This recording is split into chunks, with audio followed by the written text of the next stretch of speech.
Hola, ¿qué tal amigos? ¿Cómo estamos? Damos comienzo al tercer episodio de este Factor Cine, de este nuevo Factor Cine, junto a los amigos de Ciencia Comedy. Y como ya es tradicional en esta nueva temporada, voy a presentar a los panelistas que ya son fijos en nuestro programa. Primero, vamos a presentar a mi querida amiga Paola Carrasco, que está conectándose en estos momentos con el Factor Cine y Ciencia Comedy. ¿Cómo estás, Paola? Hola, ¿cómo están? Buenas noches a todos los cinéfilos. Esperamos tener una linda jornada el día de hoy. Bueno, yo con un poco de calor, estoy en otro lugar, así que nada, con el ánimo hoy día también intacto como todos los días, así que bienvenidos a todos y a todas. Excelente, así que muy bien, bienvenidos a todos los amigos de Factor Cine y también de Ciencia Comedy. Y también vamos a presentar al segundo panelista, a mi querido amigo José Luis Carrasco. ¿Cómo estás, José Luis? Buenas noches. Hola Carlos, hola Paola, muy bien, contento de estar nuevamente luego de 2 semanas ya aquí en Factor Cine compartiendo con ustedes y también con todos los amigos y amigas que nos siguen fielmente en la virtualidad y en las distintas redes sociales, así que muy contento. Vamos a comenzar el programa del día de hoy. Como ya es habitual, tenemos un tema que está relacionado con 3 películas que la hemos seleccionado justamente para el especial del día de hoy, que son las películas Una mente brillante, La teoría del todo y Código Enigma. Si ustedes han visto estas películas, más o menos sabrán de qué se trata el programa del día de hoy. Vamos a hablar de los distintos ámbitos del conocimiento, principalmente la tecnología, las matemáticas, el comportamiento humano, las enfermedades relacionadas también aquí a los protagonistas, porque si ustedes ven la temática de cada una, primero están basados en una historia real. Las 3 son basadas en personajes que existieron. 3 científicos en este caso, con distintas áreas, pero son grandes científicos y personajes emblemáticos de la ciencia.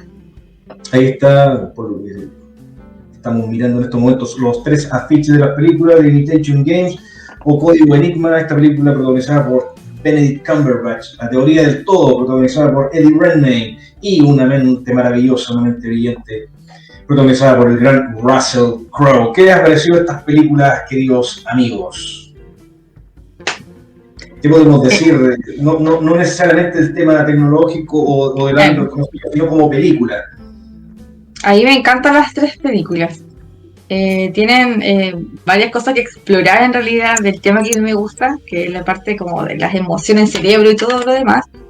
Pero en sí tienen varias cosas, varios mensajes, que lo vamos a ir conversando obviamente a medida que avanza el capítulo. Pero dentro de los actores y lo demás, yo me quedo con el Código Enigma. Me gusta cómo actúan los personajes en realidad. Así que me quedo con eso, al menos de las 3. Las 3 me parecen interesantes, pero me quedo con eso. José Luis, ¿qué puedes decir de las 3 películas que vamos a conversar el día de hoy? Me sumo también a lo que plantea Paola, son muy interesantes, no solamente desde el punto de vista científico, sino también para conocer un poco la vida de estas mentes, que en realidad las 3 películas pueden caer en la categoría de mentes brillantes. Y a mí eso me gusta mucho saber quiénes son las personas que están detrás de estas cosas o matemáticas que a veces parecen tan etéreas, pero hay toda una vida detrás de sacrificio, de perseverancia y también de luchar contra algunas cosas establecidas que, en el caso de lo que vamos a ir viendo en las películas, si estas personas no hubieran sido tan tenaces, no tendríamos hoy día los aportes que ellos hicieron a la humanidad. Así que desde ese punto de vista, para conocer la historia de los científicos, pienso que son muy interesantes, y ahí sí yo me quedo con el protagonista que personificó a Stephen Hawking.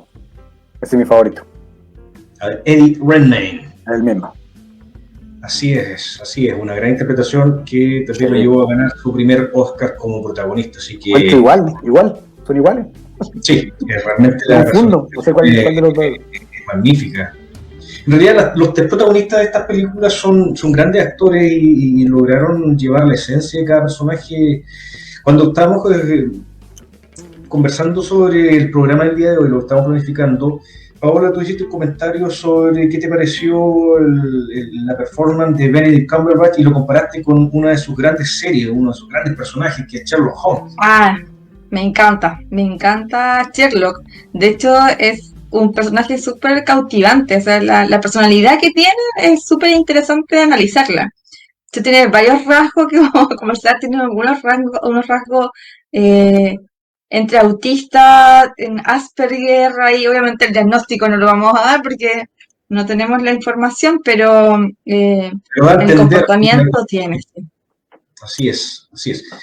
Comenzamos con The Imitation Game o Código Enigma, una película que está ambientada más o menos en la Segunda Guerra Mundial, donde, bueno, ahí estamos viendo los protagonistas de esta película, que son Benedict Cumberbatch y Keira Knightley, dos grandes actores que tienen bastante recorrido en Hollywood, bastante recorrido en el mundo en general, en el mundo del cine, obviamente, y que tienen una filmografía bastante rica. Últimamente Benedict Cumberbatch se ha hecho bastante popular, además, por protagonizar una de las películas de Marvel Comic, que es el Doctor Strange, o el Doctor Extraño, y además protagonizar una de las películas más taquilleras en la historia, que son las últimas dos Vengadores. Ahí ha hecho grande popularidad con su personaje. Pero también podemos hablar de Benedict Cumberbatch, como dijo Paola, en su interpretación como Sherlock Holmes, en esta serie que está basada en los libros, obviamente, pero con la historia ya no en los tiempos que está el libro ambientado, sino que en los tiempos actuales. Realmente se manda una performance tremenda, un gran actor que... Bueno, hay discusiones sobre qué Sherlock Holmes es el mejor del cine y la televisión. Ahí hay varios personajes que han interpretado, varios actores, grandes actores que han interpretado a Sherlock Holmes en toda la historia del cine. Christopher Lee, por ejemplo, ha sido uno de los Sherlock Holmes más emblemáticos. También tenemos en el cine a Robert Downey Jr., que hizo dos películas sobre el personaje. Es mucho más gracioso en ese sentido, es más cómica en realidad la versión que él hace. Últimamente ha hecho un papel un poco más cómico, y últimamente tuvimos a Henry Cavill en una película de la hermana de Sherlock, que es Enola Holmes, que se estrenó en Netflix, que en realidad a mi parecer no es una muy buena película, bastante fome, para ser sincero. Concuerdo. ¿Cómo se llama? Con tu opinión. Enola. Está en Netflix, uno de los estrenos del año pasado de esta plataforma. Tiene a Henry Cavill como Sherlock en un papel más secundario. Esta película está protagonizada absolutamente por la hermana de Sherlock, Enola. Carlos, ¿y a ti cuál de los tres te gustó más? ¿Cuál de las tres personificaciones? De las tres películas, yo me quedo con Una mente brillante. Me encanta el Empate, que pensaba que podía dirimir la diferencia entre Paola y yo, pero un punto para uno. Una mente brillante, siempre me gustó Ron Howard como director. Vamos a hablar también de Ron Howard, de los directores de estas tres películas, cuando pasemos a cada una de ellas. Bueno, empezamos con El Código Enigma, que es una película del año 2014, que tiene a Morten Tyldum como director. Morten Tyldum no es un director muy conocido, en realidad no tiene una filmografía muy grande. En el fondo, esta es la película que lo da a conocer principalmente. Ha hecho otras películas como The Passenger, como Headhunter, que no han tenido la misma popularidad que tiene El Código Enigma.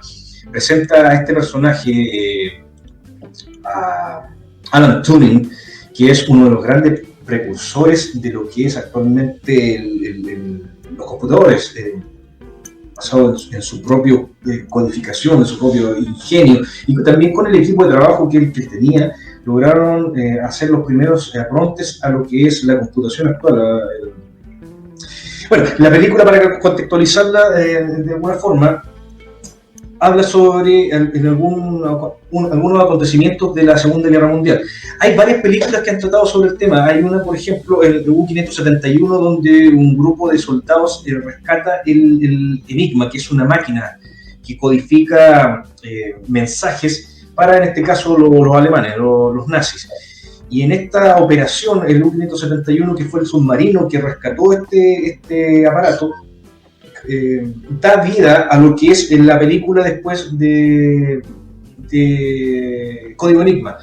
Hay otra película, antes de pasar a la principal, que se llama justamente Zona Enigma, que es protagonizada por Kate Winslet, la gran coprotagonista de Titanic, que habla sobre lo mismo, de un grupo de científicos que se dedican a entender la máquina y tratar de decodificar los mensajes que se utilizaban en la Segunda Guerra Mundial a través de estos nazis. ¿Cuándo vieron esta película, mis estimados amigos? ¿La vieron en el cine? ¿La vieron en su casa? ¿La vieron en el cable? ¿Qué recuerdos tienen de Código Enigma? Ahí en Cuevana. Este programa está en contra de la piratería. Perdón. Alternativa. Yo la vi por torre. Oye, es que yo, mira, alguna vez, bueno, después si me permiten voy a hablar un poquito acerca de los aportes de Turing, pero claro, uno de los principales aportes fue el que hizo con la máquina del Código Enigma, que ni más ni menos salvó millones de vidas, pero cuando estaba en la universidad puede ser que, no sé si todavía lo enseñan, pero me hablaron un poco de qué es lo que era esta máquina de Turing, que no es la misma del Código Enigma. Y la verdad es que me habría gustado quizás haber tenido esta contextualización de lo que implicó para el desarrollo científico y lo que era la figura de Alan Turing. O sea, para mí una de las mentes más deslumbrantes del siglo XX y que tenemos muchas cosas que agradecerle, que ya les voy a comentar algunas cosas más, pero me gustó mucho la película, me pareció muy, muy interesante y como les digo, más que nada por conocer qué tan porfiado era Alan Turing. O sea, además era una época en donde, bueno, él era homosexual y era un momento complicado en que él fue perseguido por eso y tuvo que enfrentarse entonces a situaciones personales y también al statu quo, a la burocracia de conseguir los recursos para poder llevar a cabo su idea que, o sea, digámoslo, igual era una idea que yo creo que solamente él sabía que la podía hacer, nadie más. Entonces me parece muy, muy interesante en ese sentido. ¿Qué es la condición de homosexual de Alan Turing? Contextualicemos también en la época que está protagonizada esta película, y en ese tiempo había mucho más prejuicios que ahora y en el fondo esta condición se veía como una enfermedad. Eso también lo vamos a conversar con Paola en algún minuto.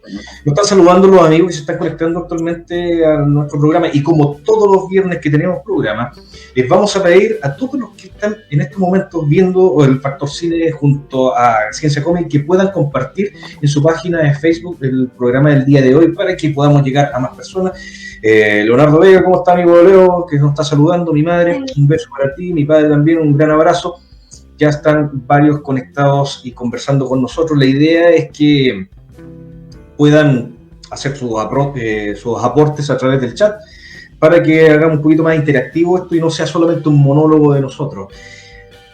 ¿Qué te pareció la interpretación de Keira Knightley en la película Código Enigma, Paola? Mira, es un personaje súper interesante igual, bueno, en el contexto también en el que estaba, porque primero, cuando se presentó a dar esta prueba donde no habían condiciones, todos esperaban a un hombre que fuera, y había, de hecho, todos los que fueran a la prueba eran varones, y llega ella, ¿cierto?, rompiendo un poco estos cánones de que las mujeres no pueden estar en ciencia, no pueden ser matemáticas o no pueden... Eso en esa época obviamente era mucho más marcado, todavía, de hecho, si somos un poco más... podemos jugar un poquito más. Todavía se cuestiona mucho el papel de las mujeres en la ciencia, ya no están tan abiertas las puertas para hacer ciencia las mujeres, se cuestiona un poquito más. Pero en ese caso ella logró romper ese paradigma y entrar en este caso haciendo un poco de engaño para llegar a trabajar con Turing y su equipo, y el equipo en el que estaba. Y de hecho yo creo que ella fue la que unió a Turing con el equipo, porque hay que decirlo, o sea, la personalidad de Alan Turing era bastante pesadita, o sea, era una difícil persona trabajar con él, ¿eh? Era difícil. Muy difícil, porque era muy retraído. No sé si han visto la serie The Big Bang Theory. Podemos hacer un paralelo, obviamente, que el personaje de Big Bang Theory, Sheldon Cooper, es un personaje de humor inventado para esta serie, pero en cuanto a rasgos de la personalidad, si lo podemos comparar con Alan Tudyk, era bastante parecida. De hecho, como decíamos delante, lo más probable es que ella haya tenido un diagnóstico de un Asperger, por ejemplo, en donde él no entendía los chistes, no entendía las bromas. De hecho, por eso no se llevaba tan bien con el resto de las personas.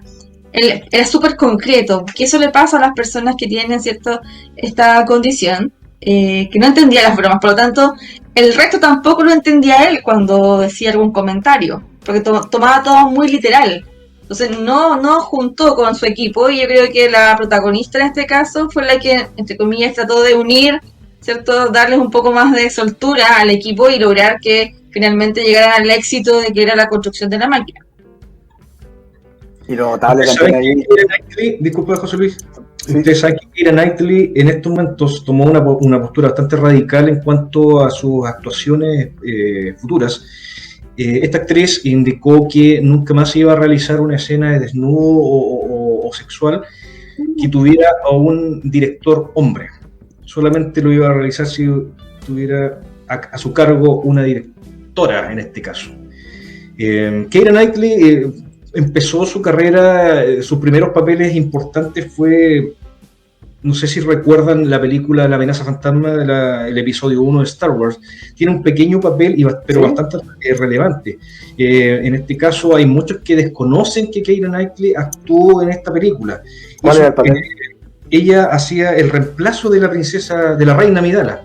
Cuando colocaban como cebo a esta chica, era Keira Knightley la que hacía el papel ya tenía intereses por la ciencia. Mira. Así es.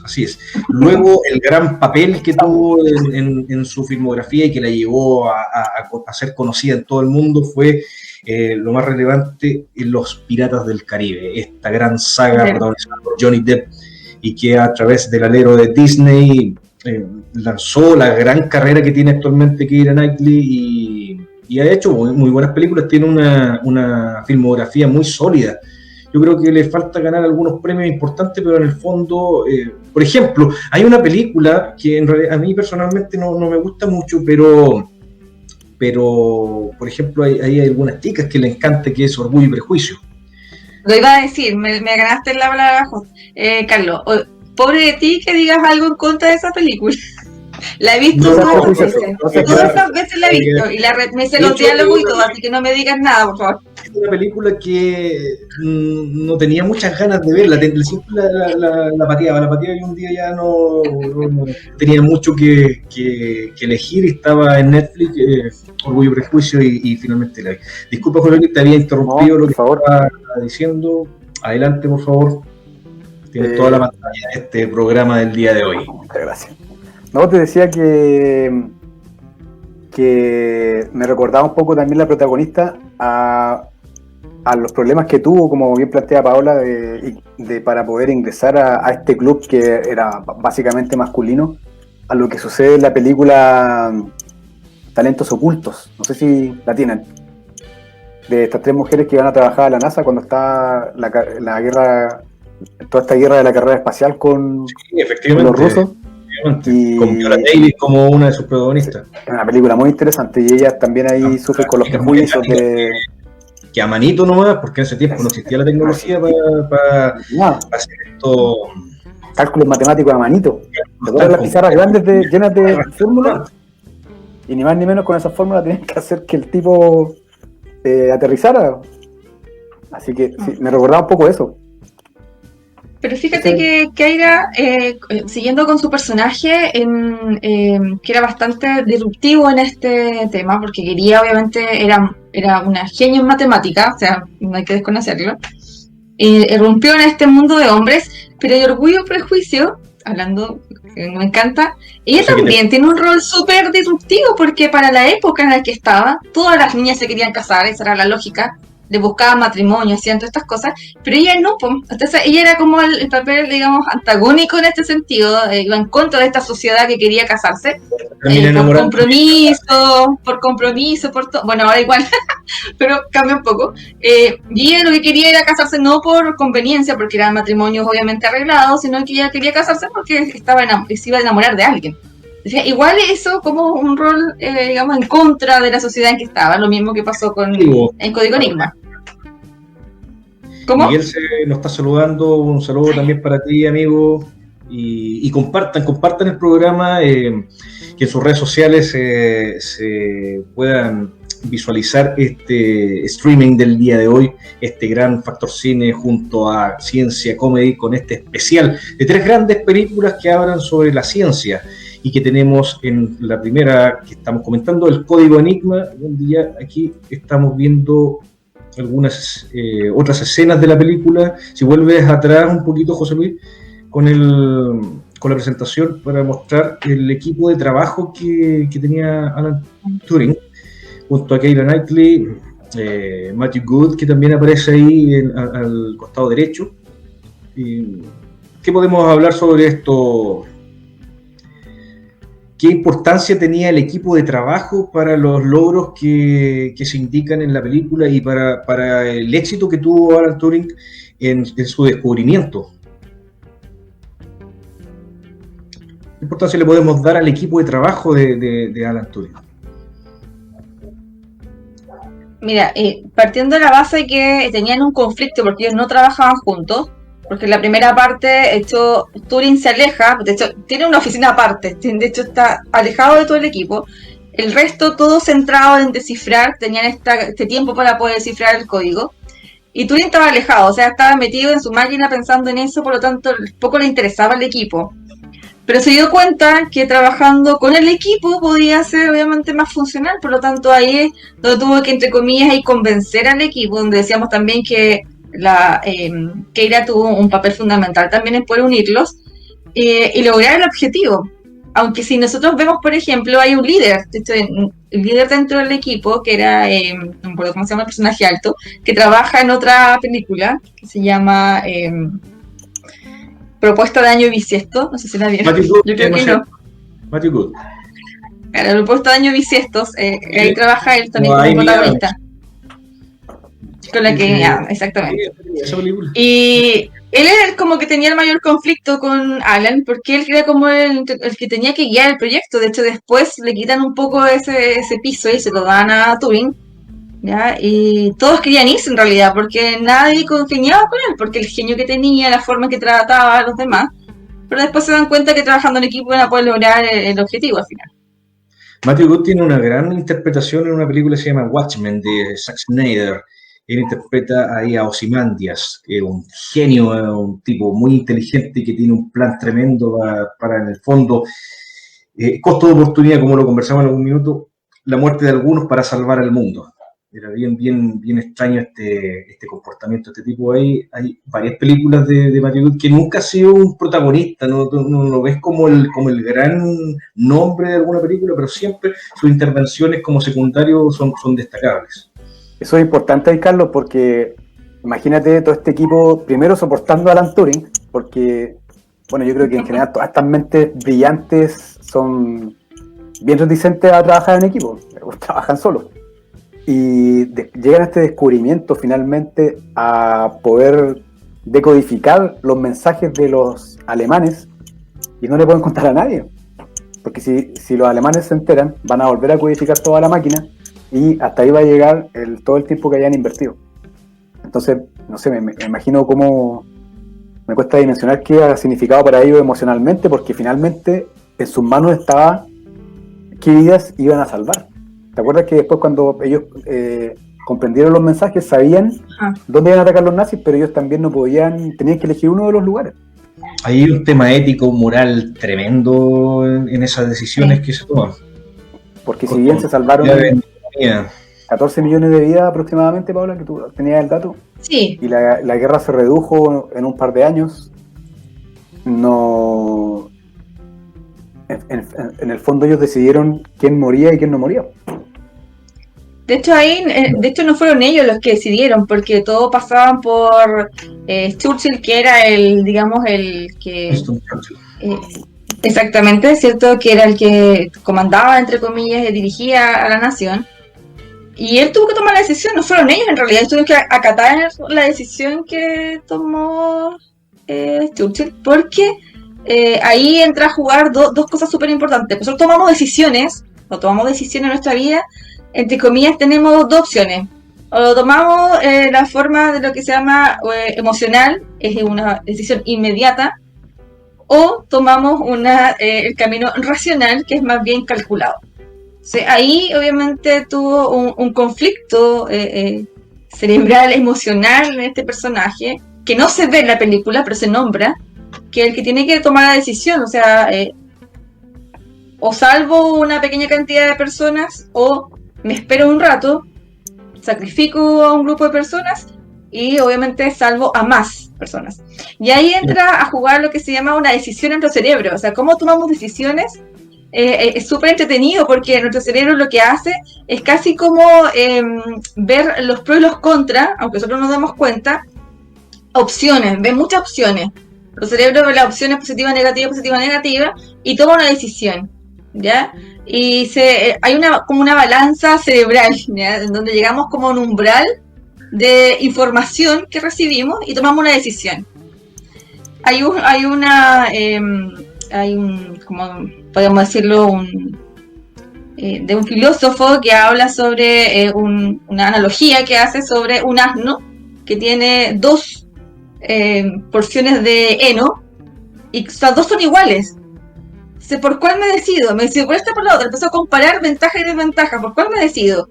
Pero como no se decidió nunca por ninguna, porque no hubo una diferencia o algo que le dijese este sí o este no, al final muere el asno.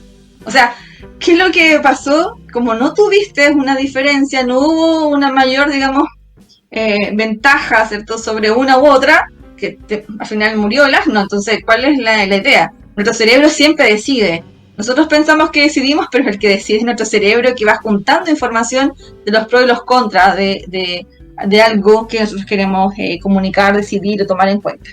Es entretenido, o sea, yo lo encuentro muy entretenido, no sé si los demás, pero esto es cómo juega nuestro cerebro en tomar decisiones, es súper interesante.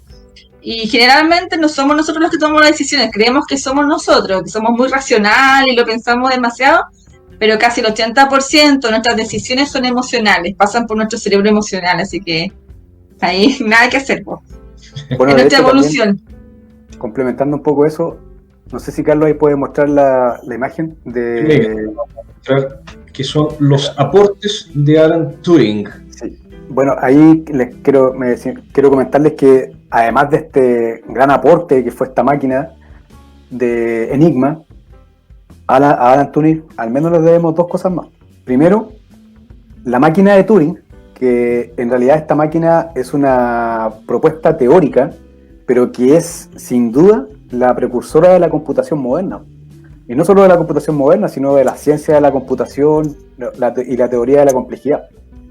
Y además le debemos el test de Turing, o la prueba de Turing, que fue una primera propuesta, estamos hablando de hace unos 70 años atrás, que elaboraba un algoritmo, un procedimiento para determinar si en una máquina existía o no inteligencia humana, estimados.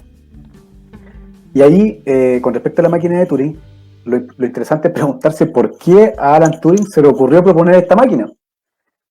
Y bueno, remontándonos un poco, contextualizando, a comienzos del siglo XX, existían grupos de matemáticos principalmente que estaban convencidos de que a través de las matemáticas se podía llegar a la verdad. Entonces ahí buscaban la verdad matemática. Ahí estaba David Hilbert, Cantor. Entonces ellos querían crear un sistema formal matemático que fuera infalible, que cualquier procedimiento matemático fuera demostrable sin ninguna tendencia al error. Sin embargo, se toparon con dos problemas.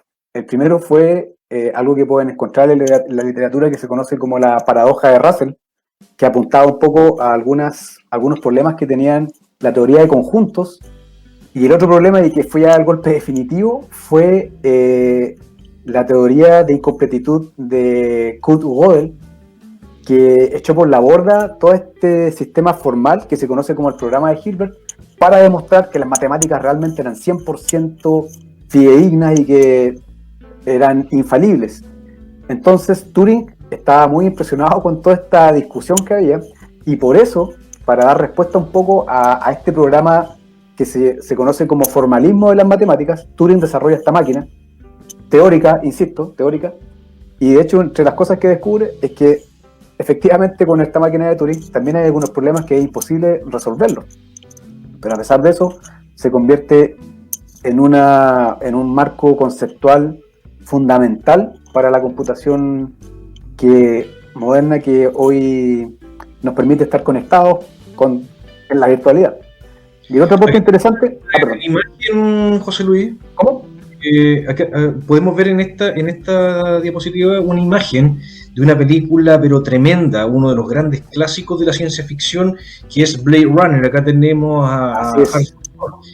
Y para contextualizar un poco con los amigos que nos están viendo el programa el día de hoy, ¿qué relación tenemos con Código Enigma, con Alan Turing y además lo que estamos viendo acá, que es Blade Runner, esta película de Ridley Scott, este tremendo, un gran clásico del cine? Sí, ahí les sugerí poner esa imagen porque desde mi punto de vista se hace un homenaje a Turing cuando, para quienes han visto la película, cuando el Harrison Ford, no me puedo acordar cómo era el nombre que tenían estos robots, los replicantes, ¿cierto? Exactamente. Cuando los replicantes habían llegado a un nivel tal de perfección que tenían que saber si es que era finalmente un humano o una máquina. Entonces Harrison Ford, que era este policía, empieza a hacer una serie de preguntas para descubrir, claro, si estaba frente a un humano o frente a una máquina. Eso, que desde mi punto de vista es un homenaje a Alan Turing, es lo que plantea Turing en esto que yo les comento como la prueba de Turing, que básicamente consiste en lo siguiente: tenemos un humano que puede estar hablando tiene un guión, y al otro lado hay alguien que está respondiendo. Entonces, después de un par de minutos, él tiene que decidir si está hablando con un ser humano o con una máquina. Y a lo largo de hecho hay un concurso que todos los años se lleva a cabo para saber si efectivamente el humano gana o no la disputa. Y cada año es más difícil para quienes participan saber si es que efectivamente estoy hablando con un humano o con una máquina. Todo ese concepto se lo debemos a Alan Turing hace 70 años atrás aproximadamente. Qué tremendo aporte a la tecnología, a los avances computacionales, todo lo que estamos haciendo en estos momentos en el programa, podemos decir que se lo debemos a Alan Turing, un tremendo precursor de esta tecnología y de estos avances. Sí. Está saludando a nuestro amigo Rodrigo Monosalva, que ya lo estábamos echando de menos el día de hoy. ¿Cómo está, Rodrigo? En aparecer, dice la historia de la manzana con el mordisco. Buena película, sí. Saludos. Bueno, aquí hay un punto tremendo con el tema de la manzana. Dicen que el símbolo de Apple tiene que ver con la manzana que muerde Alan Turing en la película. Y eso se muestra también en una de las escenas, ya casi al final de esta cinta. Así es, un tremendo mensaje. Este mito será verdad.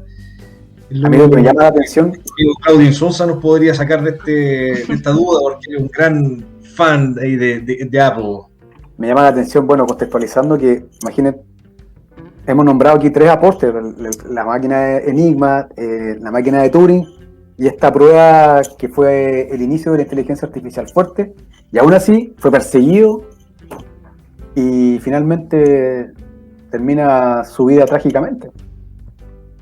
Así es. Las inconsistencias de la vida. Es que igual hay que, claro, de hecho, en la época, como comentabas, Carlos, delante, en la época que estaba, el tener la condición de homosexualidad era visto como una enfermedad, y de hecho a él lo someten para no estar en la cárcel, porque era en ese tiempo era ir a la cárcel, lo someten a un tratamiento químico.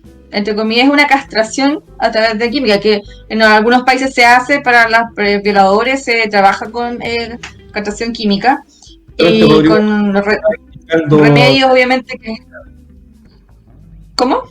Que Rodrigo Gonzalo lo acaba de comentar en el chat, lo castran químicamente Alan Turing. Sí, y de hecho, después de un año de haber comenzado el tratamiento químico que le era la condición para no ir a la cárcel, él decide quitarse la vida, porque imagínate los componentes químicos, los dolores de cabeza, todo lo que acarrea obviamente un tratamiento químico que significa una castración. Entonces, claro, decidió obviamente a los 40 y tantos años, no me acuerdo específicamente cuántos años tenía, 40 y algo. Bueno, de hecho, lo que más me llama la atención a mí de esta máquina de Turing es que con muy pocos símbolos se pueden resolver problemas muy complejos. Y bueno, hay varios videos en YouTube que explican un poco, muestran ejemplos de cómo está puesta teórica. Y también Sir Roger Penrose le dedica un capítulo casi entero de su libro La Nueva Mente del Emperador para explicar en detalle cómo Turing creó esta máquina, muestra varios ejemplos y además muestra después cómo se vinculó con otros científicos para crear algunas versiones de algo que se conoce como la máquina universal de Turing, ¿ya? De hecho, sin querer lograrlo, hoy día se ha hecho para la computación cuántica, se ha hecho el símil de la máquina de Turing para la computación cuántica. También no lo manejo tanto, pero he leído que se está trabajando en eso para... Así como está el símil de la máquina de Turing para la computación actual, para la computación cuántica, también se han hecho algunas propuestas interesantes con la máquina de Turing. Así que, Turing, donde estés. Gracias. Chapó. Mi amigo Celso Busto dice, yo estoy calladito escuchando. No, pues amigo Celso, usted tiene que opinar, tiene que participar en la conversación siempre con tus acertados comentarios. Es un agrado tener algún tipo de discusión durante el programa. Antes de pasar a la siguiente película, que es la teoría del todo. Brillante, una mente maravillosa, o era la teoría del todo, ¿cuál continuamos? Decidamos. Que decida la... Que decida el público. Maravillosa, continuamos con la mente maravillosa, pero antes de eso,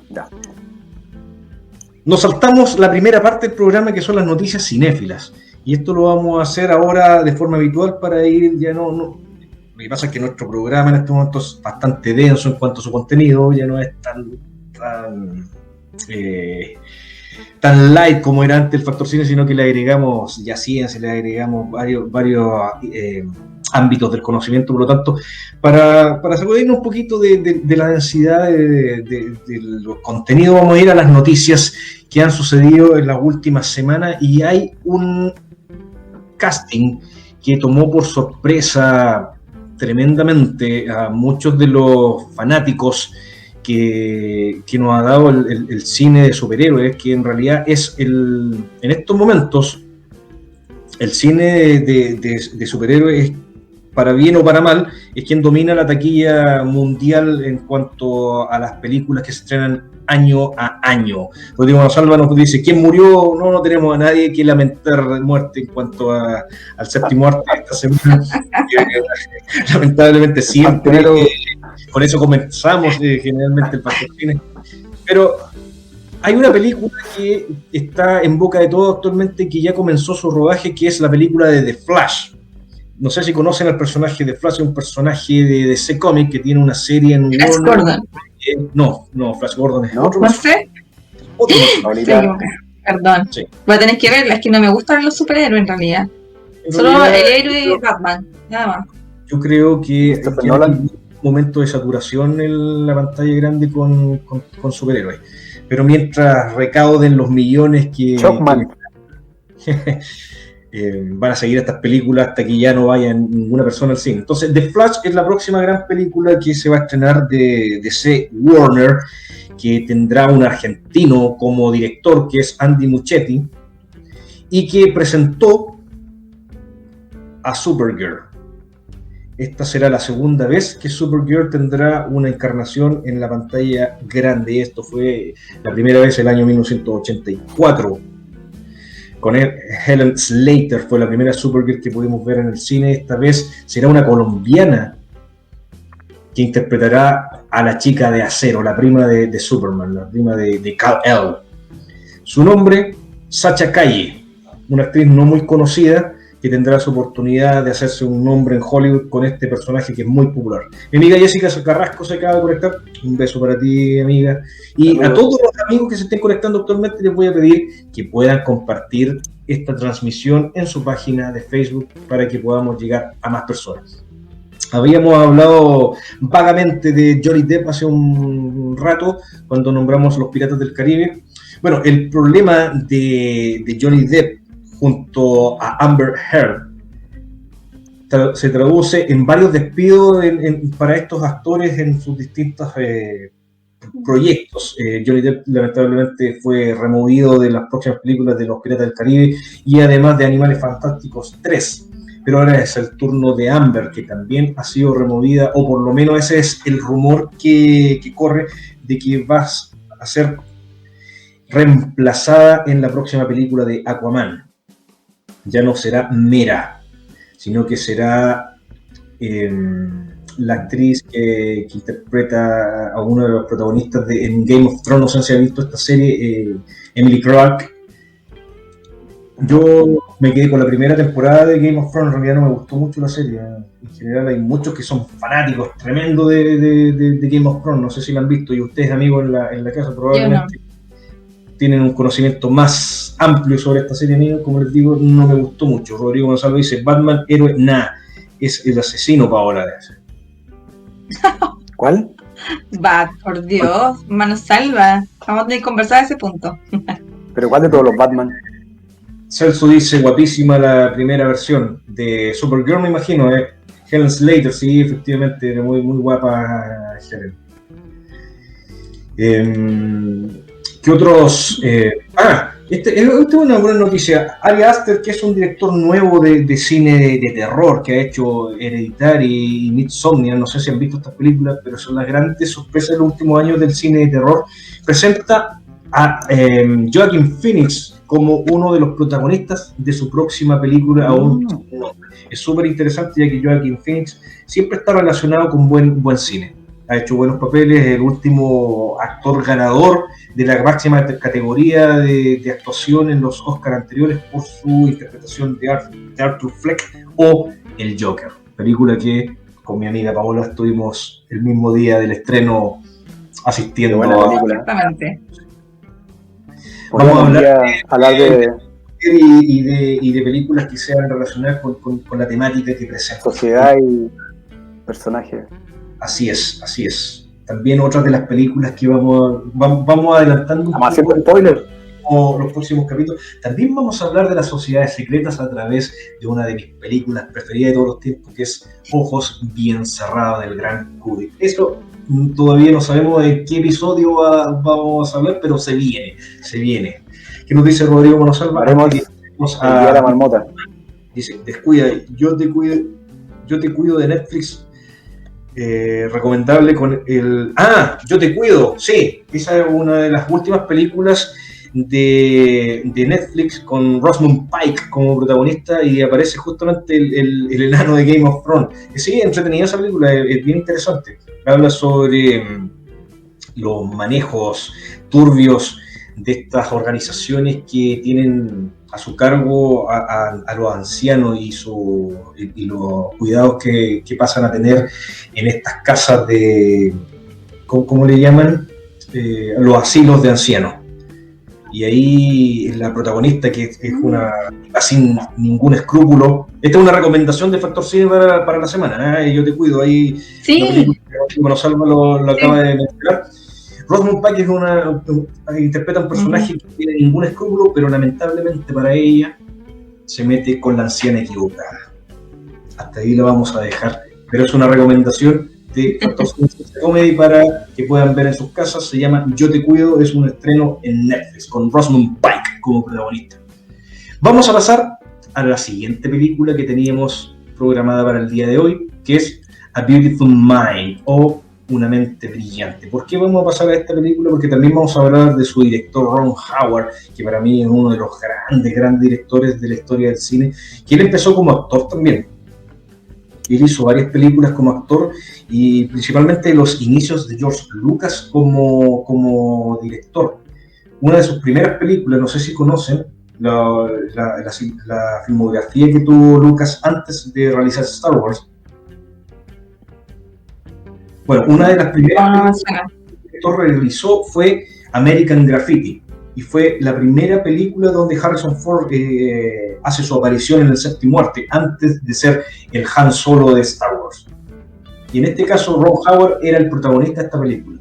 Luego Ron Howard se olvidó de lo que es la actuación y se dedicó al cine, y llegó al punto culmine de su filmografía con la película que estamos viendo en estos momentos, con dos grandes protagonistas que son Russell Crowe y Jennifer Connelly en Una mente brillante. Una mente brillante que habla sobre, también como la película anterior, un caso real, un personaje real, en este caso un matemático llamado John Nash, que también tuvo una vida bastante trágica. Es bastante trágico la vida de estos tres personajes de los que vamos a conversar el día de hoy, ¿eh? Sí. Se relaciona bastante con la genialidad que ellos tienen, con la vida solitaria que presentan también, con algunos romances que en el fondo no son bien correspondidos por ambas partes, y que tienen también un final bastante trágico. En el caso de John Nash, en la película no se muestra al final la muerte de este matemático, sino que en el fondo, años después de haberse estrenado la película, tuvo un accidente automovilístico John Nash, que lamentablemente pierde la vida. ¿Qué les pareció esta película, estimados amigos contertulios de Factor Cine y Ciencia Comedy? ¿Cuándo la vieron? Yo tuve la oportunidad de verla en su estreno en el cine, el año 2001. Competía con El Señor de los Anillos, con la Comunidad del Anillo, los Oscars ese año, y le gana el Oscar a Mejor Película, Una mente brillante. ¿Cuándo la vieron? ¿Qué les pareció? ¿Qué les parece también esta dupla entre Russell Crowe y Jennifer Connelly? Yo la vi hace bastante tiempo atrás. No recuerdo en qué situación, pero la vi, me parece muy interesante. Sobre todo poder entender al personaje, porque yo creo, pues, sin verlo o decirlo explícitamente en la película, hay una condición de salud de él. Entonces yo creo que varias personas dentro de la actualidad también tienen familia, por ejemplo, que pasan por situaciones como esta, que puede ser lo más probable en este personaje, una esquizofrenia, por ejemplo. Entonces, ¿cómo tú tratas con una persona que simplemente no tiene la lucidez para poder desenvolverse en su vida cotidiana, y llega a tal extremo de producir, por ejemplo, o afectar a otras personas o a sí mismo, ¿ya? Entonces vamos a conversar un poquito de cómo se da o por qué, cómo actúa el cerebro de una persona que tiene estos sueños, se llaman sueños lúcidos, ¿ya? Y también, ¿cierto?, esto de tergiversar la realidad, ¿ya? Entonces eso es interesante en este personaje. Puede entenderlo y contextualizarlo a la vida cotidiana de muchas personas que también pueden estar pasando por lo mismo.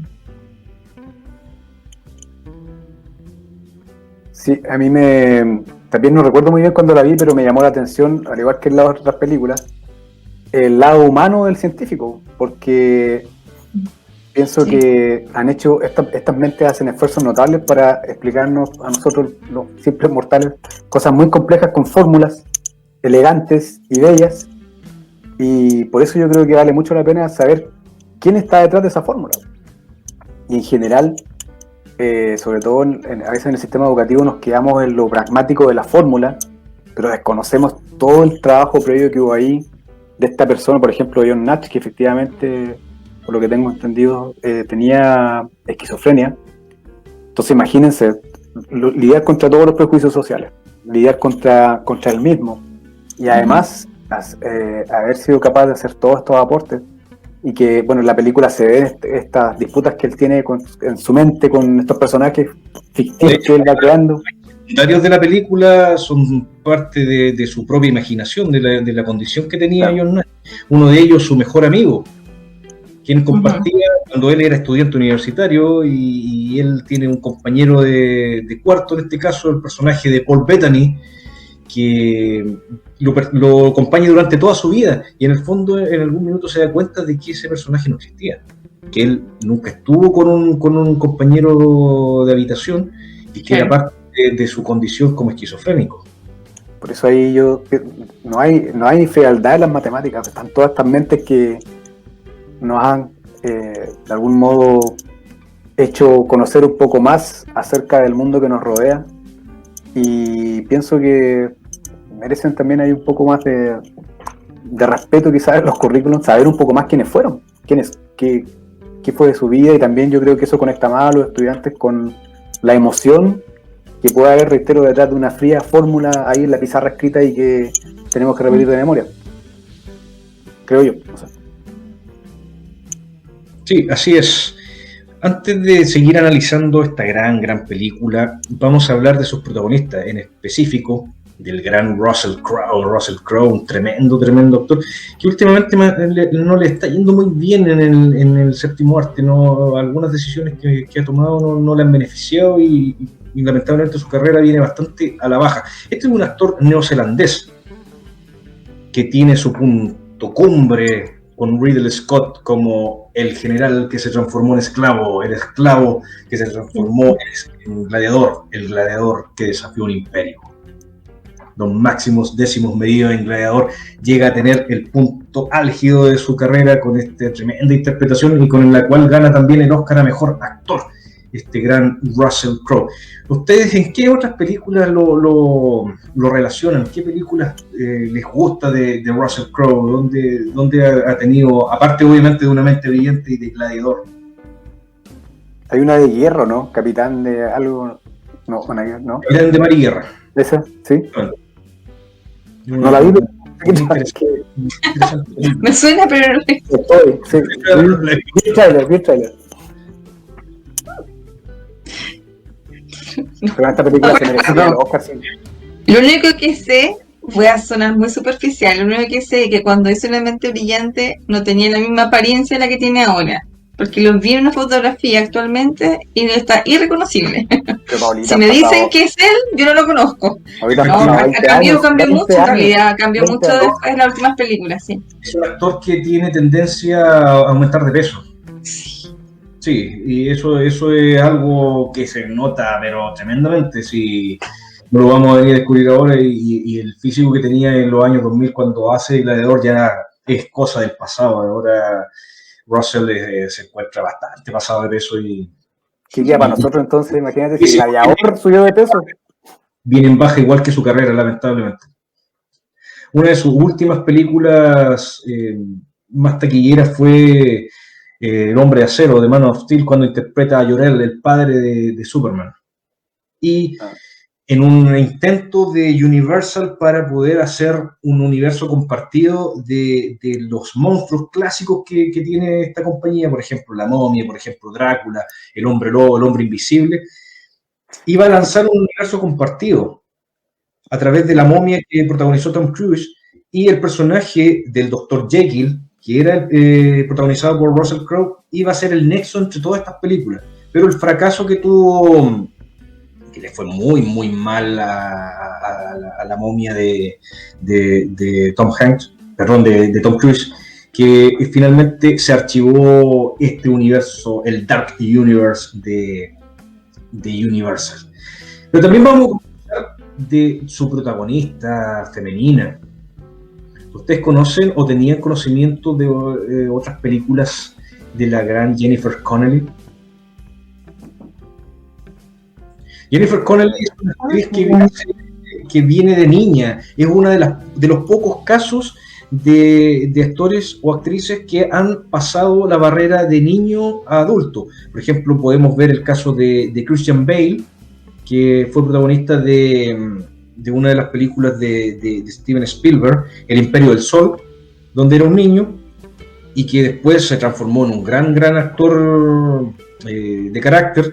O por ejemplo lo que pasa con Macaulay Culkin, que fue un gran y taquillero actor infantil, pero que no pudo pasar esta popularidad a su adultez y finalmente se transformó solamente en un actor que era recordado por su papel en Mi Pobre Angelito.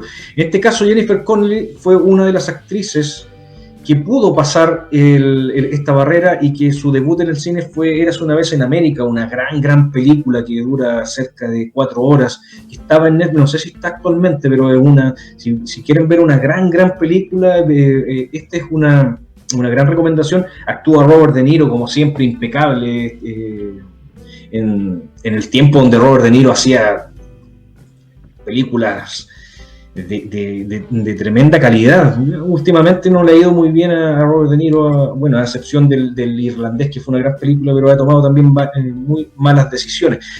Esta película Érase una vez en América es una de las pocas películas que realizó Sergio Leone, el gran director del Spaghetti Western, de la trilogía del Hombre sin Nombre con Clint Eastwood, que al hacer películas en Hollywood tuvo esta gran cinta y que se transformó en un gran clásico. Actualmente Jennifer Connelly también está en Netflix a través de otra serie que se llama Snowpiercer. No sé si la han visto ya en su segunda temporada. A mí no me gustó mucho la primera, pero ahí pueden disfrutar de esta bella actriz. Vamos ahora a meternos ya de lleno en lo que es el aporte de John Nash a la ciencia y los demás ámbitos del conocimiento. Sí, bueno, ahí John Nash también revolucionó principalmente algo que se conoce como la teoría de juegos. Él fue un actor relevante en este marco teórico que de hecho se aplica en varias ciencias sociales, en economía, por ejemplo. Y ahí hay una propuesta interesante para que la puedan después profundizar, que se llama el dilema del prisionero. No sé si lo han escuchado, y que un poco tiene que ver, volviendo a lo que decía Paola, con nuestras decisiones. Y básicamente consiste en dos prisioneros que eventualmente podrían acceder a una mayor o menor condena, dependiendo de qué decisión toma cada uno.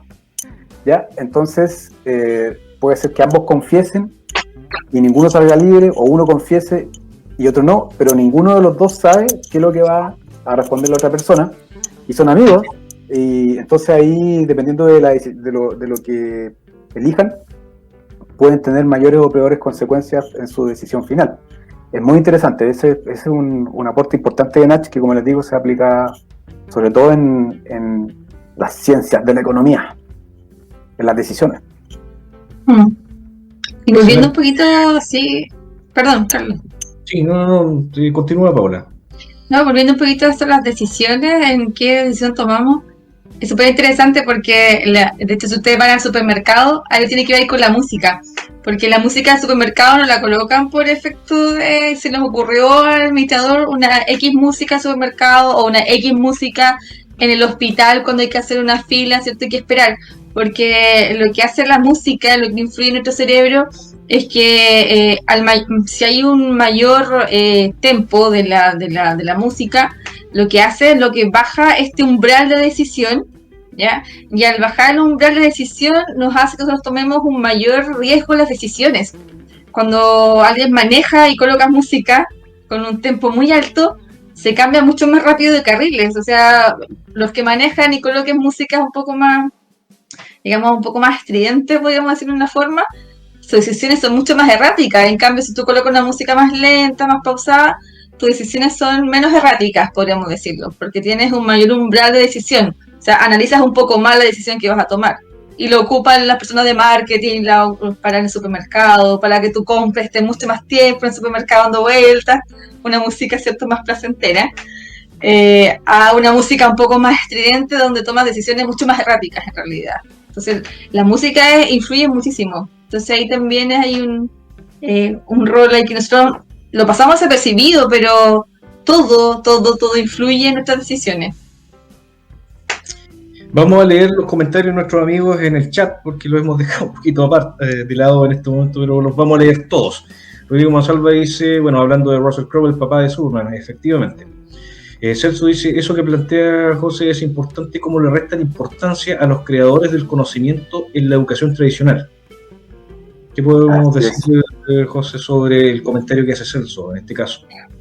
Concuerdo plenamente con Celso. O sea, como hablábamos en el episodio anterior, esta pragmatización que se ha hecho de la educación finalmente nos lleva a dejar de lado esta historia tan rica de quiénes son los que nos han hecho, quiénes nos han facilitado la vida al final del día. O sea, reitero, poder explicar cosas tan complejas a través de una fórmula, o sea, el trabajo intelectual que hay detrás, y no solo intelectual, sino personal. En general, todos estos científicos han tenido problemas personales o terminan solos o terminan en la ruina, simplemente por altruismo, por querer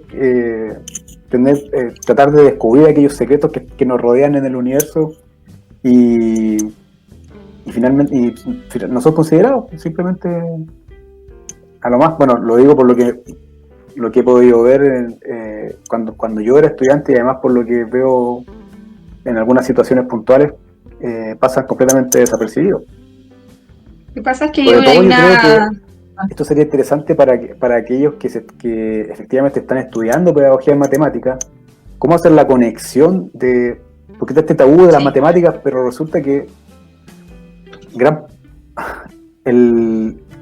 parte del conocimiento se expresa a través de las matemáticas, es una cosa notable, y de hecho, solamente, sin querer lograrlo nuevamente, ahí hay, desde este punto de vista si se puede hablar de una filosofía de las matemáticas, hay tres corrientes. El formalismo, que son estos tipos que le hablaba que en el siglo XX a principios del siglo XX querían hacer esta teoría que fuera infalible, una matemática infalible, a prueba de cualquier demostración. ¿Para qué? ¿Ah? Dejémoslo ahí, ¿no? A prueba de... Y están los platonistas que piensan que en realidad los objetos matemáticos existen independientemente de quién descubra la fórmula. Y ahí hay un caso muy interesante que después pueden averiguar que es el conjunto de Mandelbrot, que se descubrió por casualidad. Un día un tipo haciendo algunas cosas con unos algoritmos descubrió estas figuras geométricas.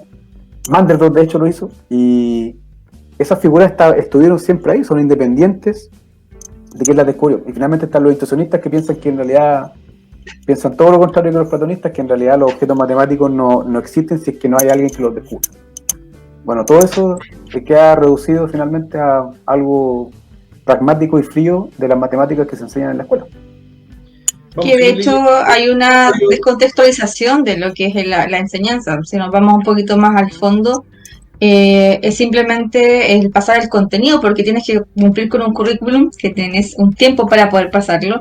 Yo entiendo muy bien a los profesores porque me ha tocado igual estar en eso, y sobre todo ahora en pandemia, donde tienes objetivos priorizados, por lo tanto menos contenido vas a poder, ¿cierto?, extraer, y nos aprovecha esa conexión con la historia, en donde tú puedes llegar al estudiante a través de la emoción que decíamos el otro día. O sea, ¿quién no se va a sentir identificado con un científico que le costó tanto poder descubrir algo? O sea, si a mí me hubiesen contado así la historia en la matemática, lo hubiese tomado otra, obviamente, empatía con el autor de esa fórmula, que la veo tan, ¿cierto? Hay solamente un dibujo que me sirve solamente para sacar un cálculo, pero no le veo el contexto, no lo veo de dónde vino, no tengo la historia. Entonces ahí hay un desfase muy grande en educación, en donde no se contextualiza y no se le da la importancia a la base, de dónde viene. Solamente la ocupamos, la utilizamos para hacer algo, pero no sabemos por qué ni para qué la utilizamos.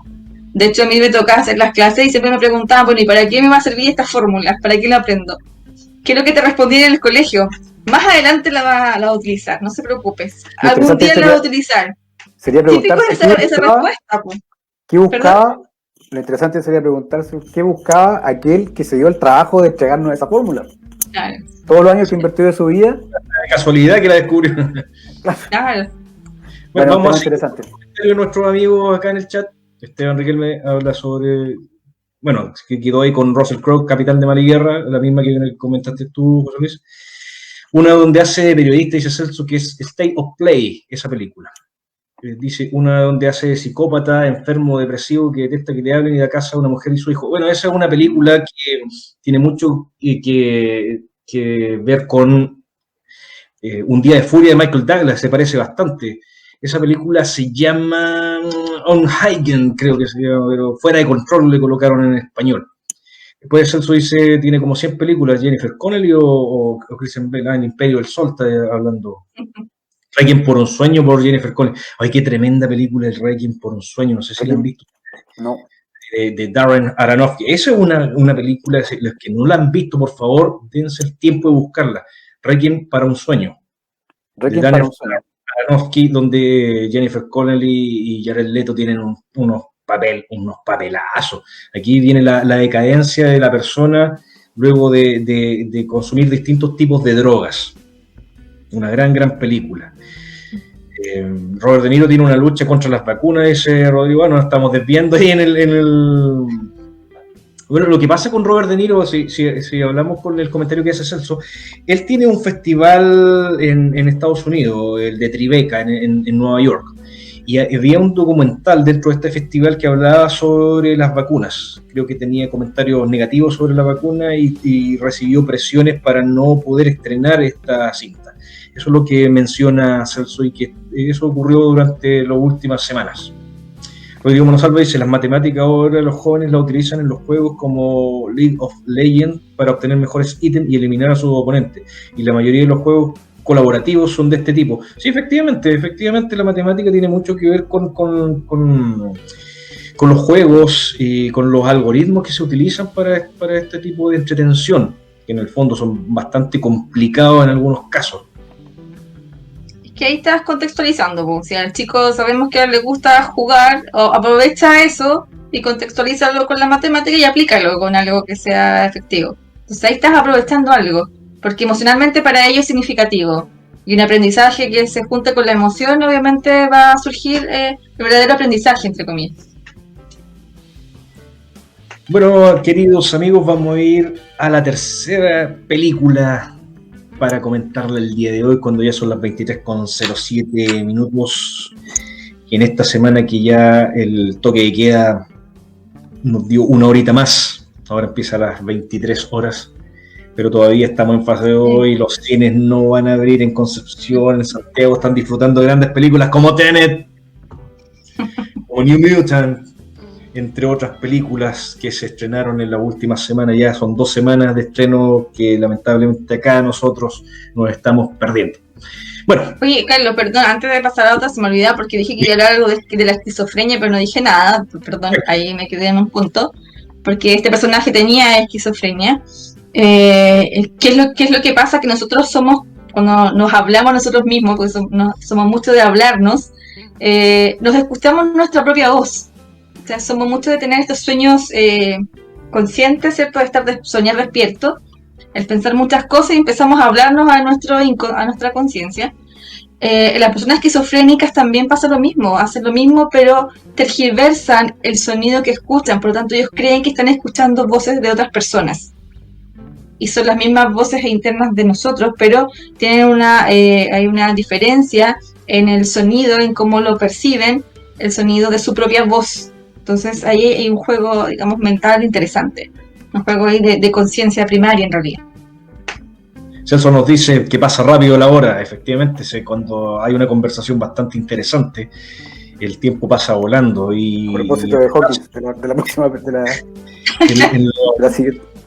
En las últimas 20 minutos aproximadamente han hecho varios comentarios los amigos del chat. Eso es súper importante para que también podamos discutir algunas ideas que nos pueden dar, algunos comentarios, a veces algo que se nos quede en el tintero, así que muchas gracias, amigos. Y obviamente, aunque todavía quedan casi media hora de programa, un poquito menos, a los que se acaban de conectar con el programa del día de hoy, también les vamos a pedir que puedan compartir esta transmisión en su página de Facebook. Vamos a pasar a la última película del día de hoy, que es esta cinta, La teoría del todo, una gran película que también tiene que ver con el tema que estamos tocando el día de hoy, con la ciencia, con los genios, con la historia real.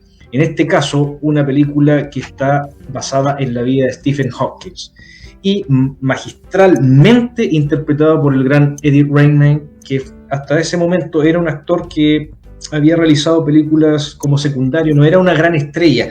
Al momento de protagonizar esta película se transformó en uno de los grandes actores de todos los tiempos, ganando su primer Oscar a Mejor Actor. Muy merecido. Sí, completamente. Un gran intérprete que luego repitió nominación en el año siguiente con La Dama Danesa. Sí, Que interpreta a un travesti en el fondo, pero que vuelve a imprimirle una gran interpretación. Y su gran saga es Animales Fantásticos, este spin-off de Harry Potter, donde ya se está filmando la tercera parte, donde ya habían comentado que Johnny Depp le dieron y lo sacaron de esta película. James March es el director de esta cinta, un británico de 57 años que tampoco es un director muy conocido, no ha hecho una gran carrera y probablemente esta sea su gran presentación hacia todo el mundo del cine. La teoría del todo habla sobre la vida de Stephen Hawking a través de muchos pasajes de su vida, donde muestra la relación también que tiene con su pareja, interpretada por Felicity Jones, otra de las grandes actrices británicas que nos ha dado también grandes películas en los últimos tiempos. Hacen una gran pareja en la película, hacen una muy buena dupla. Y también muestra, obviamente, la genialidad de Stephen y, lamentablemente, su terrible enfermedad. Vamos a empezar a comentar esta película. ¿Quién quiere empezar? ¿Paola o José Luis? Por favor. No, Paola. aquí estamos en etapa de igualdad, así que cualquiera de los dos puede empezar. Estamos en etapa de igualdad. Los dos al mismo tiempo. Dos al mismo tiempo, exactamente. Pues, siempre viendo un poco la interacción, como tú decías, de esta gran dupla. Ahí hay un papel súper importante en la pareja del protagonista, porque en sí yo creo que juega un rol fundamental en impulsar a Hawking a que llegue finalmente a poder plantear todos los descubrimientos que hizo. Porque si te fijas, cuando él empieza a tener esta enfermedad, empieza con estos primeros síntomas. Cualquier persona que empiece con alguna enfermedad o tenga síntomas o sabe de algo, ¿cierto? Va a empezar con una etapa de depresión, que fue lo que le pasó en la primera instancia, donde él no quería ver a nadie, no quería, ¿cierto?, seguir con su vida, porque entra en un estado obviamente de depresión. Hay altos niveles de cortisol que se libera en nuestro cuerpo cuando estamos estresados, y se libera mucho cortisol, vas a llegar a un estado de depresión. Por lo tanto, ahí es donde juega un papel importante la protagonista, en donde obviamente lo incentiva a seguir adelante apoyándolo. De hecho, en una escena le dice que ella va a estar a su lado para que él pueda seguir adelante. O sea, tienes a alguien, por último, a tu lado, ¿cierto?, que te saca adelante y él logra todo esto. Y acá el problema de la enfermedad de él se daña todo menos su cerebro, que ahí es fundamental, yo creo, en la vida de él. O sea, está todo dañado excepto su cerebro. O sea, imagínate que podemos hacer tanta cosa, o todos los inventos, ¿cierto?, todos los descubrimientos que hizo, simplemente utilizando su masa cerebral, ya su mente. Tampoco podía hablar. Tampoco podía hablar, por lo tanto tenía sentidos, los sentidos, por ejemplo, dañados, su musculatura no le funcionaba, no respondía a lo que él quería, ¿cierto?, pero la lucidez la mantenía. O sea, ahí juega un rol importante esa lucidez que él tenía cerebralmente, que no fue condición para que él pudiese descubrir lo que finalmente descubrió. Entonces ahí de repente, cuando ocurren este tipo de situaciones u otro tipo de enfermedades, es muy fácil caer en depresión. Por lo tanto, acá juega un rol importante el círculo de contención que tenga una persona. En este caso, obviamente, fue su pareja que le dijo que iba a estar a su lado, independiente de. Aunque hubieron algunas cosas me extrañan después en la relación, pero no nos vamos a meter en ello. Pero prejuicios, Paulita, puros prejuicios, claro. Hubieron unas cosas extrañas y que, bueno, una relación libre, podríamos decirlo. Pero finalmente siempre estuvo con él, por lo tanto el apoyo estaba para lograr lo que hizo. Bueno, yo ahí quiero comentarte... José Luis, disculpa que te interrumpa un segundito. No te preocupes. Dentro de los personajes secundarios de la teoría del todo aparece uno de los científicos que ya hemos conversado en el Factor Cine, que fue Kip Thorne. Efectivamente, uno de los personajes que aparecen acá en esta película y antes de que comenzaras tu tu comentario, quería recalcarlo para que pudiéramos conversar sobre esto. Pero antes vamos a ir a ver los comentarios de nuestros amigos en el chat. Por favor. Esteban Riquelme nos dice, hay una película de un joven brillante y distinto que recuerdo mucho, se llama Powder o Pura Energía. Sí, justamente Pura Energía de Víctor Salva, una película bien entretenida que habla sobre un chico que tiene una enfermedad bastante extraña, pero que tenía muy buenas intenciones. Es una película de los años 90, del año 96 creo que es, más o menos por ese... Pura Energía también, Esteban, que nos recuerda esta película bien entretenida. Sergio Sáez me dice, saludos desde la 9ª región, saludos. Y dice, sí, saludos a mi tío. Muchas gracias, Sergio. Un abrazo. Rodrigo Monosalvo dice, un estudio dio a conocer que las personas con CI elevado, al realizar análisis en su cerebro, la sorpresa es que está compuesto del 90% de agua y 10% de masa. De hecho, el cerebro de todos, ojo con eso, Rodrigo, perdón, tengo que decirlo, pero nuestro cerebro está compuesto mayoritariamente de agua, una pequeña porción de proteínas y algunos carbohidratos, así que la mayor parte de tu cerebro es agua, por eso es importante tomar agua también, mantenerlo hidratado. Ahora, el CI, ahí tengo mis reparos con el CI, porque el CI mide un instante fotográfico en una habilidades específicas, por lo tanto el CI no nos dice mucho de la inteligencia. Cuando hablamos de inteligencia hablamos de un concepto un poco más amplio que solamente un CI. Recuerdo de la película que nos dice Esteban, para hacer el último paréntesis, de Pura Energía, que se estrenó en el año 95, porque me acuerdo que fueron una de las primeras películas que se estrenaron en Cinemark acá en Conce, cuando recién se había inaugurado este cine. Y está protagonizado por Sean Patrick Flanery, un actor que, no sé si recuerdan, una serie que daban en Canal 13 que era Las aventuras del joven Indiana Jones. Pero estamos hablando de los años 90. Bueno, él es el protagonista de Pura Energía, Sean Patrick Flanery, el joven Indiana Jones. Amigo José Luis, no lo interrumpo más. No, es un agrado, sobre todo si interactuamos con el público, ni un problema, amigo Carlos. Bueno, yo les tengo que contar que esta película de las tres fue la que, y aquí que por favor nos salga de Factor Cine, que más me emocionó. Sí, en realidad me emocionó bastante la historia yo conocía un poco la historia, había leído un poco la historia de Hawkins, y de hecho, bueno, voy a partir contándole una de las cosas que Hawkins, bueno, junto quizás con Carl Sagan, fue uno de los primeros divulgadores científicos que trataron de llevar estos temas quizás un poco densos a un lenguaje cotidiano. Y de hecho en este libro que tengo aquí, que se llama Brevísima Historia del Tiempo, este libro vendió más de 10 millones de copias. Se lo recomiendo, pero de todos modos, en que Hawkins... Muéstralo de nuevo, José Luis, porque no te había enfocado en ese momento. Sí, Brevísima Historia del Tiempo. Esta de hecho es una versión actualizada, en que se pasea un poco por la historia de la ciencia y también después finalmente plantea una de las propuestas que lo ha hecho, en las que estuvo trabajando para intentar descubrir cuáles finalmente son las leyes del universo, que es esta propuesta de, tal cual como se llama en la película, una teoría del todo, en que se intenta un poco unificar la relatividad de Einstein con la mecánica cuántica, una teoría de la gravedad cuántica. Y me llamó la atención en el libro que él plantea que cuando ya se le había detectado su enfermedad, él estaba haciendo su doctorado en física, y tenía que elegir un tema para su tesis. Y no se le ocurrió nada más. Bueno, de hecho, él había estado en una charla de otro tipo y ahí, Carlos,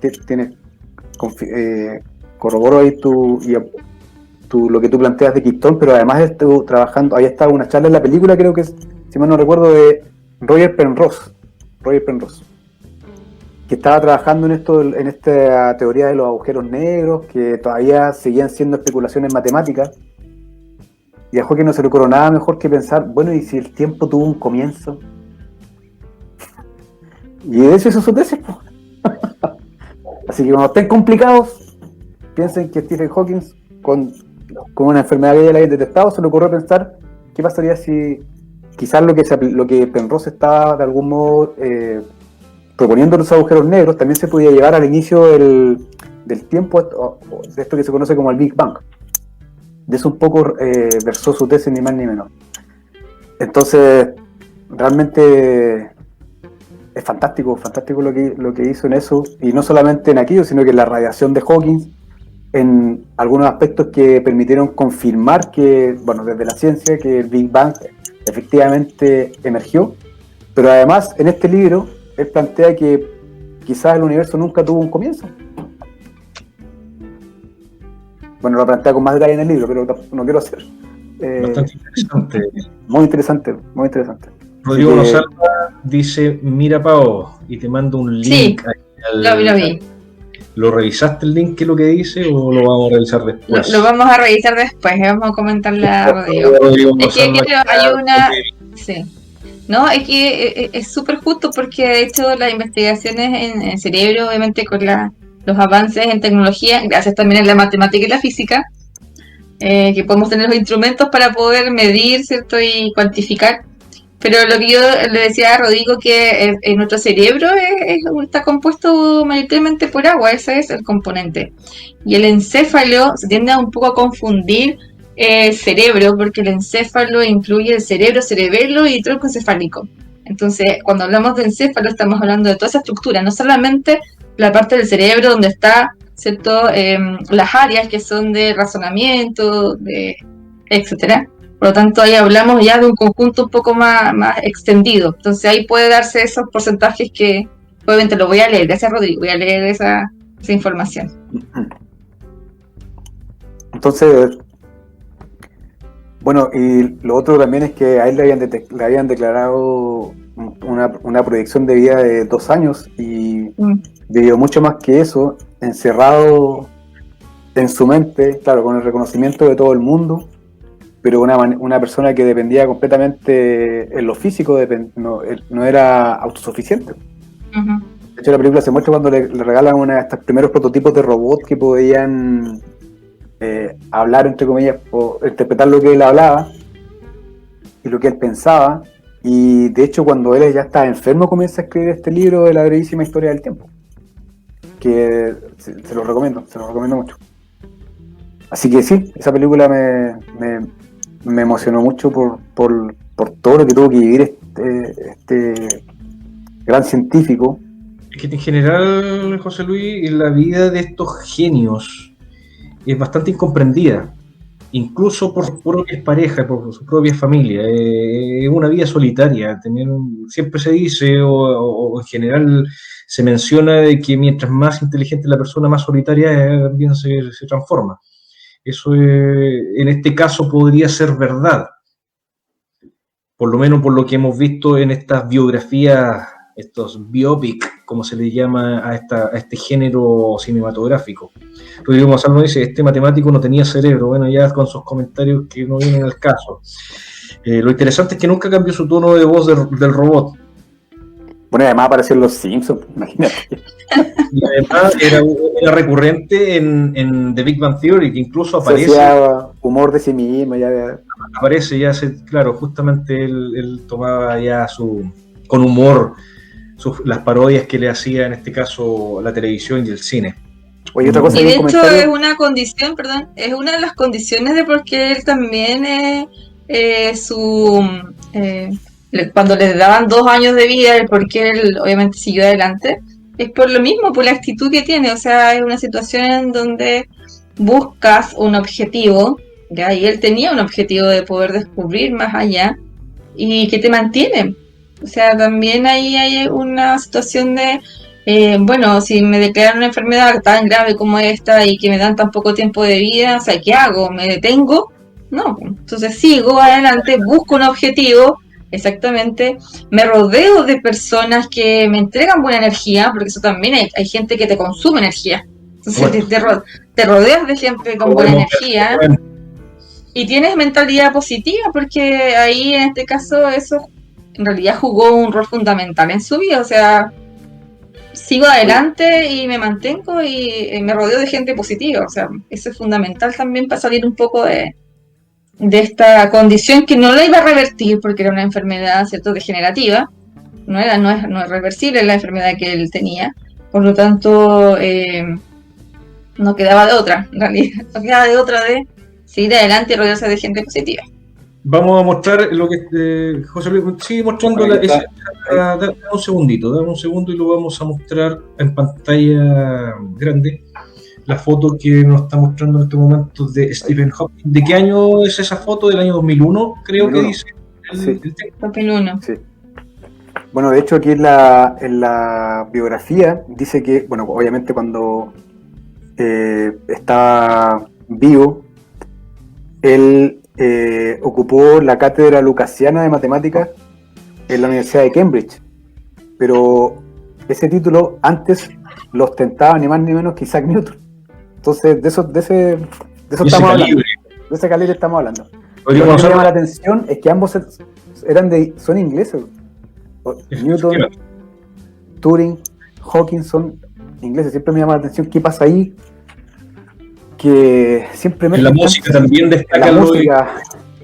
Para que vamos en detalle. Dice Rodrigo Monsalva, ¿es verdad que terminó aceptando la existencia de Dios antes de morir? No, bueno, sé que siempre fue un dilema importante ahí en su vida y en su relación de pareja. Yo pienso que en el fondo, como buen científico, pienso que no lo aceptó. No necesariamente, yo creo que ahí, bueno, en general hay una contradicción, porque independientemente de las creencias que una persona pueda tener, el científico de algún modo se pone un velo y dice, no, yo tengo mis creencias, pero lo objetivo es lo que finalmente lo que me va develando a través de la evidencia, que es lo que efectivamente estoy descubriendo en el mundo. Pero igual acuérdate, José, tú mismo decías la otra vez que también era importante ver que todo conocimiento era subjetivo, porque este era parte de un sujeto que está midiendo, por lo tanto también no podemos dar por hecho, ¿cierto?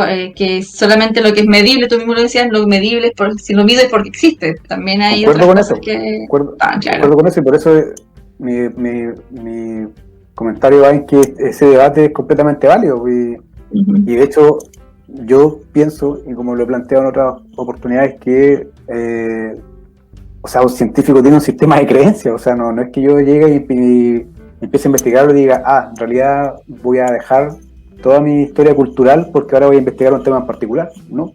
Yo creo que de hecho hay un problema que no lo digo yo, sino que hay toda una corriente, varios filósofos de la ciencia que plantean que eso es algo que no se puede dejar de lado y que de algún modo ponen en entredicho qué tan objetiva finalmente puede ser la ciencia. Efectivamente. Sin desmerecer todos los aportes que ha hecho a la humanidad, eso no está en discusión. Por supuesto. Pero de ahí a decir que es la única verdad o la única fuente de verdad, ahí hay un camino muy largo que recorrer. Son cosas distintas. Antes de terminar el programa del día de hoy, ustedes saben, amigos, que esta dupla de actores se volvió a reunir años después para una nueva película. ¿No? Bueno, Eddie Redmayne y Felicity Jones coincidieron nuevamente en el año 2019 en una película que se estrenó en Amazon Prime que se llama Los Aeronautas.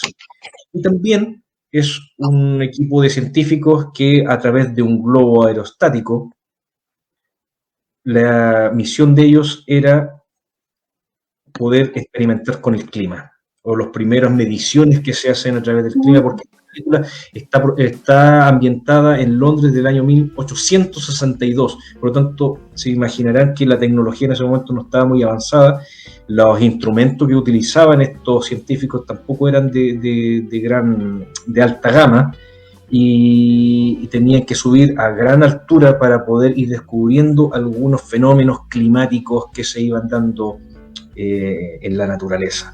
Una película bastante entretenida que tiene harto de aventura y que vuelve a reunir a esta dupla que ya había hecho grandes interpretaciones en lo que es la teoría del todo. Queridos amigos, cuando son las 23:30, les doy las gracias a todos nuestros televidentes del Factor Cine y Ciencia Comedy, y sobre todo a nuestros amigos que siempre comparten nuestra transmisión, a los que comentan en el chat y nos dan hacen que el programa no sea un monólogo, aunque a pesar de todo somos 3 personas los que estamos conversando. Siempre es interesante ver la visión de nuestros amigos que están en estos momentos en sus casas. Paola, José Luis, muchas gracias nuevamente por estar en esta gran colaboración de Factor Cine con Ciencia Comedy. Las últimas palabras al cierre, queridos amigos. José, tú ahora comienza, por favor. No, lo pasé muy bien, fue muy entretenida la conversación, compartir también con nuestros amigos de las redes sociales, y esa es la idea del programa. O sea, no hay ninguna verdad absoluta ni de nada. Lo importante es que vayamos debatiendo distintos puntos de vista y aprendiendo de estos personajes que tanto aporte han hecho a la humanidad. Gran parte de los avances que tenemos hoy día provienen de estas mentes brillantes, y como decía alguien por ahí, de cuando en cuando ciertas mentes brillantes tienen la capacidad de extraer del libro de las fórmulas alguna fórmula que nos permita hacer que podamos comprender un poquito más de los misterios del universo y de la mente que nos apasionan tanto y que han sido parte de estos capítulos de Ciencia Comedy con Factor Cine. Así que saludos y muchas gracias por la invitación, Carlos, Paola, y a todos los que nos vieron hoy día, tuvieron la deferencia de compartir con nosotros. Paola, palabras al Sí, cierre. bueno, palabras al cierre. Yo creo que bien simple y preciso. Yo creo que hay que rescatar como que fue en realidad la idea de nosotros de hacer ciencia y cine, de aplicar esto en las clases. O sea, cualquier profesor puede tomar estas películas y trabajar tanta información, digamos, de ciencia en sus clases, aplicándola, ¿cierto?, en algo que es más bien lúdico, como es el cine, y que también es tan familiar, por lo tanto se puede aprovechar. O sea, la idea es hacer esa conexión. Es importante también conocer quién está detrás de tanto conocimiento, y conocer sus historias, tratar de sensibilizar también con las historias que ellos tienen, y aplicar y tomar los ejemplos que ellos tuvieron en nuestra vida. O sea, todo ejemplo es bueno y siempre hay que rescatar lo mejor de ellos, en realidad. Así es. Así que un saludo para todos, y qué bueno que hayan comentado. Con Rodrigo ahí después vamos a charlar en otras cosas. Siempre Rodrigo tiene un tip que ahí me deja para buscar información, qué bueno. Así que buscamos después más información para conversar con Rodrigo. Que estas películas emocionen y que sean gran interés para el público del séptimo arte tiene que ver también con el gran trabajo que hacen los guionistas, los directores, y sobre todo estos actores maravillosos que nos han traído esta historia y estos personajes al séptimo arte, y que en estos momentos nos hacen guardar un poquito de su vida en nuestra propia vida también, vale la redundancia. El próximo viernes 12 de febrero, perdón, de marzo, en febrero se termina, ya, ¿cómo ha pasado la época? El día 12 de marzo volvemos con un nuevo capítulo de Factor Cine con Ciencia Comedy. Un gran abrazo a todos los amigos, nos vemos. Y recuerden visitar el canal de Ciencia Comedy y la web. Antes de que nos veamos, José Luis nos invita a que puedan visitar la página de Ciencia Comedy y también se suscriban y le coloquen like a los videos de YouTube. Sí. Ahí pueden profundizar en distintos temas, así que espero que puedan revisarlo y hacernos también comentarios en YouTube. Bueno, los amigos nos dicen gracias, matemáticas y teatro, dice Celso, y Sergio nos dice, bueno, se agradece el lenguaje sencillo. Así que muchas gracias, amigos. Nos vemos en una próxima oportunidad. Chao, chao, chao, chao. Chao, chao.